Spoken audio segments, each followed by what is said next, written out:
பாரம்பரிய உணவுகள் அழிந்து கொண்டிருக்கிறது என்று தான் சொல்ல வேண்டும். உலகளாவிய பார்வையில், உலகமயமாக்கல் பார்வையில் உணவுகள் இன்று ஒரு இடத்திலிருந்து மற்றொரு இடத்திற்கு இடம்பெயர்ந்து விட்டது என்று தான் சொல்ல வேண்டும்.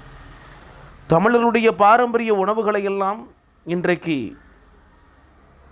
பலர் பயன்படுத்துகிறார்கள். ஆனால் தமிழர்கள் பாரம்பரிய தமிழர் உணவுகளை உண்டு கழிக்கிறார்களா என்பதுதான் கேள்விக்குறி. ஆங்கில மருந்துகள் சாப்பிடுகிறவர்கள் ஒரு நோய்க்காக சாப்பிடுகிறார்கள், இன்னொரு நோய் உருவாகி கொண்டிருக்கிறது. ஆக ஒரு நோயிலிருந்து மற்றொரு புதிய நோய் உருவாகுவதற்கு ஆங்கில மருந்துகள் ஒரு முக்கிய காரணமாக அமைகிறது.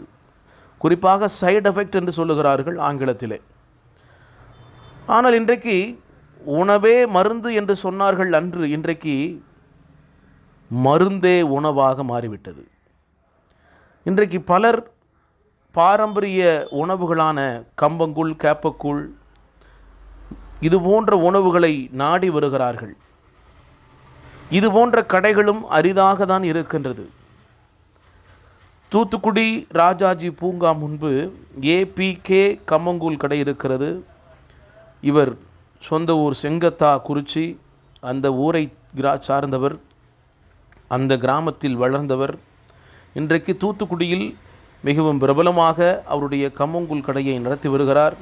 இவருக்கென்று வாடிக்கையாளர்கள் 1000க்கும் மேற்பட்டோர் இருக்கிறார்கள்.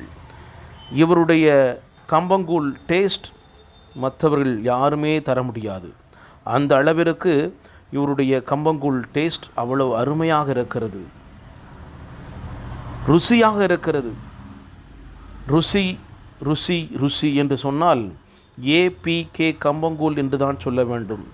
ஒரு முறை வந்தவர்கள் மீண்டும் மீண்டும் வந்து கொண்டிருக்கிறார்கள். தூத்துக்குடியிலிருந்து தமிழண்டா ஜெகஜீவன். வணக்கம்.